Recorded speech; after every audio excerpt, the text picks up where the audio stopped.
Keir Starmer just learned what happens when you mock the crown in Britain. And the man who destroyed him? King Charles never said a word. This is the story of how silence became the most devastating weapon in British politics.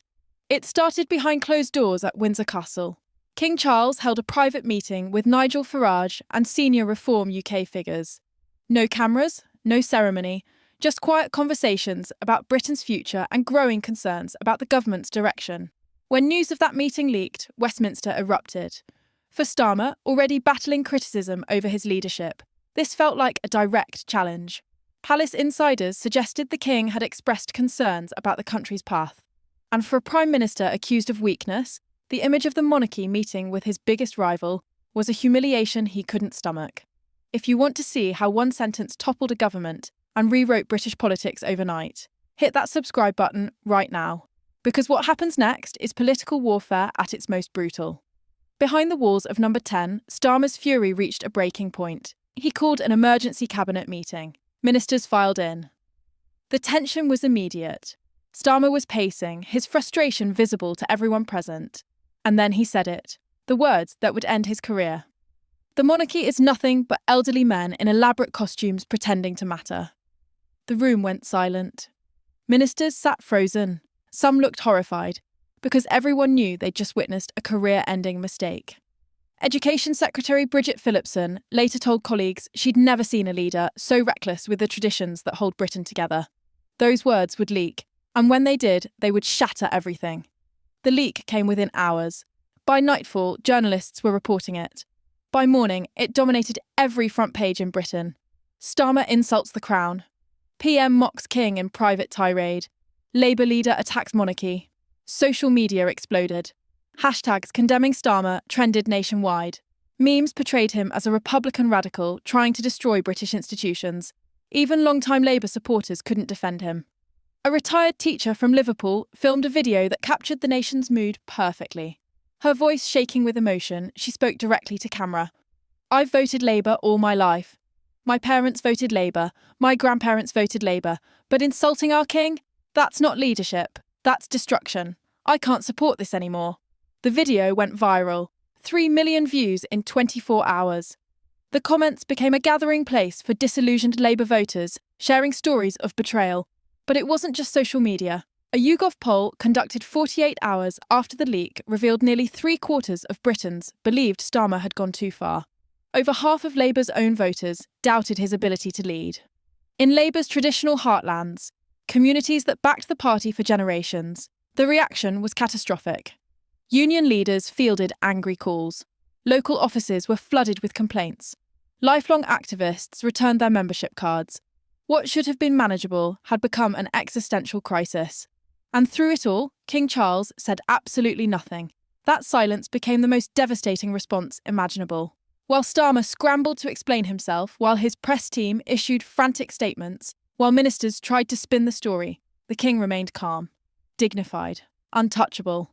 Every time Starmer appeared on television trying to walk back his comments, he looked weaker. Every apology made him seem desperate. Every explanation just reminded viewers of the insult. Meanwhile, the king carried out his duties with quiet grace. He attended charity events. He met with community leaders.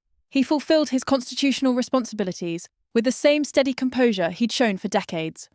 Royal correspondents noted the contrast immediately.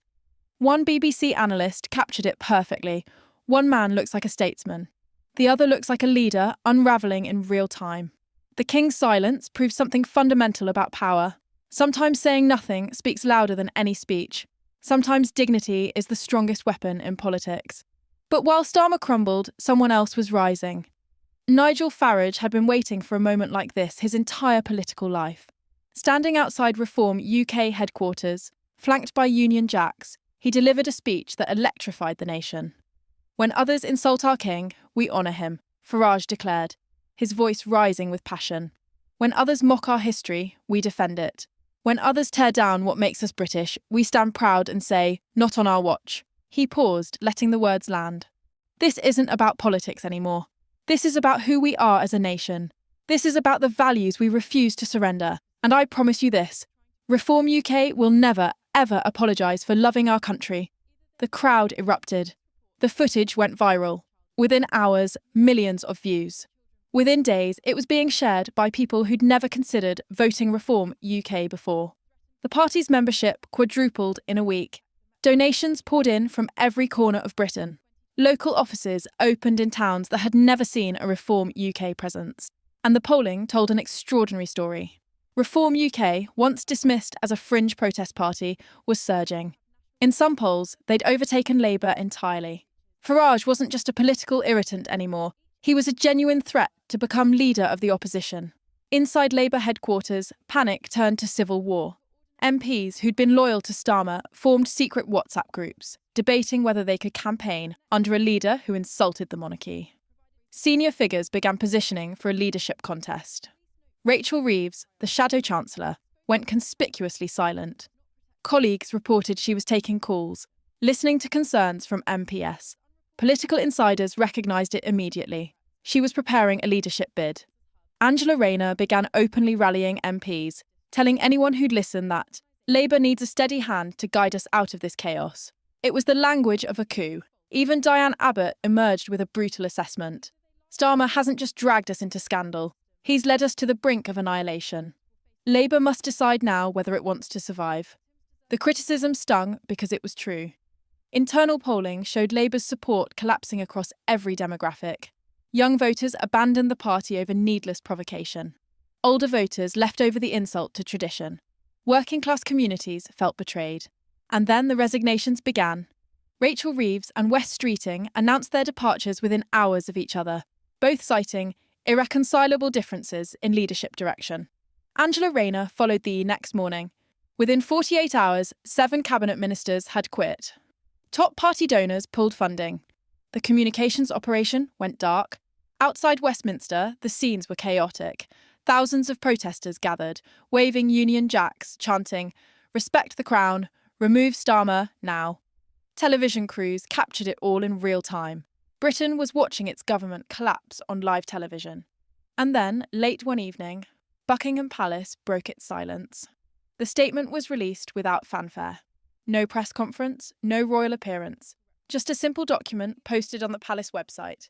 It contained exactly 31 words. His Majesty remains steadfast in his commitment to serve all citizens of the United Kingdom, without prejudice and with enduring respect for our nation's institutions. The King never mentioned Starmer by name. He didn't need to. Every person in Britain knew exactly what those 31 words meant. It was a royal rebuke wrapped in diplomatic language, a masterclass in constitutional power. The King had delivered a devastating blow without ever lowering himself to direct confrontation. Political analysts called it brilliant. Charles just checkmated Starmer without moving a piece, one constitutional expert observed. He's reaffirmed his role, defended his office, and exposed the Prime Minister's insult as a constitutional violation, all in 31 words. By sunrise, the statement dominated every headline.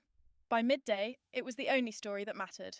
Crowds gathered outside Buckingham Palace, waving Union Jacks, singing "God Save the King." The footage played on loop. Britain was rallying around its monarchy in a way not seen in decades. Meanwhile, inside Number 10, Keir Starmer sat alone in his office, staring at the palace statement on his screen. The man who believed he could reshape Britain's relationship with its monarchy was now watching his career end because of it. The irony was devastating. A Prime Minister who prided himself on discipline had lost everything because of one unguarded moment. One insult that revealed what many now believed he'd hidden all along. Contempt for the institutions that hold Britain together. The following morning, BBC cameras captured senior ministers entering Number 10 for what everyone knew was an ultimatum meeting. Their faces were grim. The nation watched live, waiting for the inevitable. By noon, Labour's National Executive Committee convened for an emergency session. By mid-afternoon, advisers were begging Starmer to resign gracefully to spare the party further damage, but Starmer refused. "I won't be forced out by a crown," he told his inner circle, his voice defiant but hollow. "I was elected by party members, not by royal decree." It was a final echo of the arrogance that doomed him. Because he still didn't understand the fundamental truth. Britain's monarchy isn't just tradition. It's woven into the nation's identity. It represents continuity, stability, unity that transcends party politics. A Prime Minister can challenge policy. They can fight elections. They can push reform. But insulting the Crown, That crosses a line the British people will not tolerate. In just 10 days, Britain's political landscape was completely redrawn. Labour, once the dominant force of British politics, stood fractured and leaderless. Internal polling showed them trailing not just the Conservatives, but Reform UK as well. Decades of credibility destroyed by one man's inability to control his temper. The Conservative Party, divided and directionless just weeks earlier, suddenly found itself united by a common opponent. Poll numbers surged, donations increased, demoralised members found new energy. But the real story was Reform UK. Nigel Farage, the man establishment politicians spent years trying to marginalise, was now leading a party polling at 28% nationally. In some constituencies, Reform UK was the outright favourite. The impossible was happening. Farage was on the verge of becoming not just an MP, but potentially leader of His Majesty's most loyal opposition. One insult, 10 days, an entire government brought to its knees. This is what happens when a leader forgets that in Britain, some institutions are beyond politics. Some traditions aren't relics to be mocked. They're foundations that hold a nation together. And respect isn't optional. It's the bedrock of leadership itself. King Charles proved something profound through his silence. That true power doesn't need to shout. It doesn't need to defend itself. It simply exists, calm and unshakable, while those who challenge it destroy themselves. So here's my question for you. Do you think Starmer should resign immediately or try to fight on? Could Labour ever recover from this? Or is the party finished as a major political force? And what does it say about Britain that one insult could cause this much damage? Drop your answer in the comments right now. I want to know where you stand. And if you want to stay ahead of the biggest political stories as they break, stories that shape history in real time, make sure you're subscribed. Because in British politics today, the impossible is happening every single day. Hit that bell icon. This story is far from over,